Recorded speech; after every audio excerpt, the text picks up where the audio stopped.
Good morning guys, kasabong Luzon Bis Mindanao, lalong-lalo na sa inyong aking mga followers, aking mga viewers, aking subscribers dito sa aking channel YouTube Kalyang Pasabong TV. Sa mga ito ngayon, magbigay naman ko konting tips sa inyong mga baguhan pa lang na nagpapalahig manok tungkol naman sa kaalaman ko sa linyada sa isa ka inahin na magkaroog tahid na mabilis tubuag tahid, mayroong late na magkatahid nasa linyada sa isa ka manok niyan.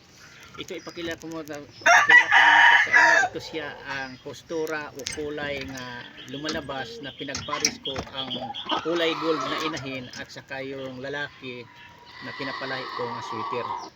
Sa sweater pa rin ang kulay nito kasi hindi man siya kulay gold. Dito sa tahid sa inahin, tulad nito, ito ang pinakasampung prueba ko sa inyong mabaguhan pa lang. 5 months pa lang ito siya. Siyempre hindi pa nagpapalahi, hindi pa nangingitlog kasi ang isa ka inahin magsimula yang mangingitlog nasa 6 months o 7 months. Pero 5 months pa hindi pa ito nagpapalahi. Pero tingnan nyo ang tahid, mahaba na. Sa lahat na magkapatid, siya ang unang-una din na humaba ang mga tahid nito. Dalawang paa yan, tumulis-tulis na nga. Sa linyada kasi sa mga quality sa mga inahin na tinggi alaga ang manok, karamihan may mga tahid, pero mayroon din talaga nga quality na inahin na hindi siya nagkaroong tahid, pero ang kaniyang mga lahi, ang kaniyang mga anak na babae nagkatahid. Hindi lang ang anak niyang lalaki ang nagkatahid, pati ang mga babae, pero siyang ina walang tahid. Mayroon ako dito yung Greco nga talisay na babae na original, wala siyang tahid, pero ang magiging mga anak niyang babae may tahid. Lalaki magbabae ang nagiging mga anak may tahid, pero siya walang tahid. Pero ito siya, sadyang linyada talaga nito nga may mga tahid. Mayroon talagang linyada sa manok na babae lalaki ang kanyang nagiging mga anak pares. Mayroon din talaga nga ilan-ilan na walang tahid, pero hindi basihan yan kasi yung nagkatahid, quality din. Mayroon din ko dito yung Greco nga talisay nga inahin, walang tahid pero quality din. Mayroon din ako nga mga inahin na mga linyada na tulad ditong mga sweater, mga limon may mga tahid. Pati yung hats ko nga linyada may mga tahid. Tapos mayroon din ako dito nga mga gray talisay na mga inahin. Kaya ang nasasabi ko sa inyo nga ang tahid din sa isa ka manok hindi rin basihan porket may tahid ang isa ka inahin.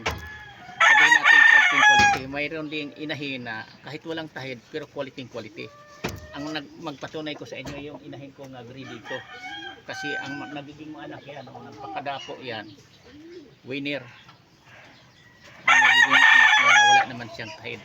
Pero ang mga anak niyang babae may mga tahid din.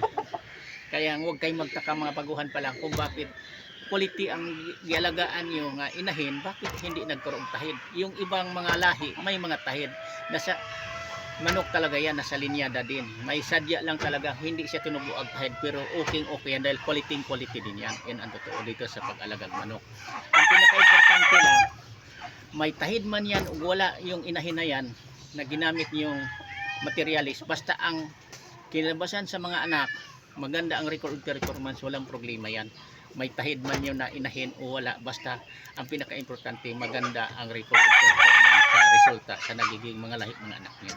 Yan ang totoo dito sa pagmamanok. At saka ang pinaka-importante, kung mapansin nyo, kahit dumalaga pa itong sako, maganda ang hipo sa pangatawan. Kaya ito siya ang napili ko nga gagamitin ko rin na pang materialis kasi maganda ang hipo sa pangatawan, malaman ang pitso niya. Yan ang pinaka-importante para ang resulta sa magiging mga anak nito tulad din sa kanya, maganda ang hipo sa pangatawan. Kasi dito sa pangatawan sa isa ka manok, hindi rin binabasihan natin porket sakto sa vitamin, sakto sa alaga, sakto sa pagkain, kayong mga maganda ang pangatawan. Kahit ano ding pakain na pakain mo, kahit anong vitamins mong i-apply sa kanila, kapag sadyang manipis lang talaga ang pangatawan, lalong-lalo kung pitsuhin talaga niya, labas ang pitso, hindi talaga mawala-wala yan dahil iyan ang talagang sadyang linya dahil sa kamanok, ang postura, formas pangatawan. Pero dito sa mga magandang pangatawan, mas advantage kasi ito sila kasi kung oras man na Halimbawa, magkaroon sila o konting diferensya, maramdaman sa mga taong hindi maganda, huminang kumain, pero hindi madaling papaya tulad ng mga manipis o pangatawan na kung iyan ang makaramdam ng hindi maganda, hinang kumain, papayat na papayat kasi dati na silang manipis ang pitso ang pangatawan nila.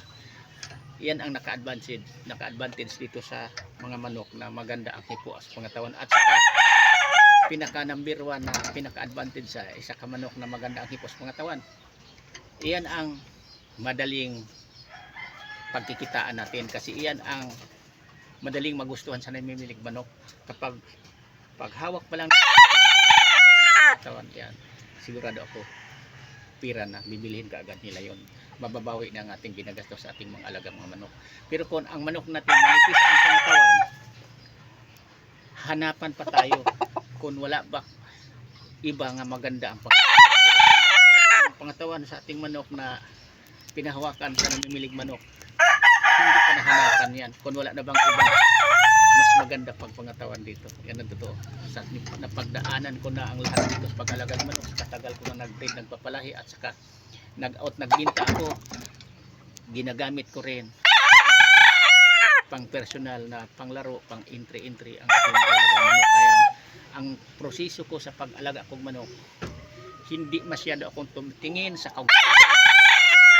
Ulitin ko sa inyo, ang binabasihan ko dito ang record of performance talaga kasi doon tayo kumikita. Kahit hindi sa kagwapuhan ng pagmumukha sa manok natin, kung gagamitin natin pang personal, pang laro yan, lamang tayo sa panalo kaysa talo. At saka kung mag-out magbinta tayo, madaling mabili ang ating alagang manok. Yan lang, maraming salamat ulit sa pagpanood. Sana mayroon kayong konting mapulot o tutunang mga baguhan pa lang na nag-alagag manok. Na sa pag-alagag manok, ang pinaka-importante dito, ang binabasihan natin, ang magandang hipo sa pangatawan, materialis, at saka maganda ang record of performance. Parang hindi tayo lugi sa ating ginagastos.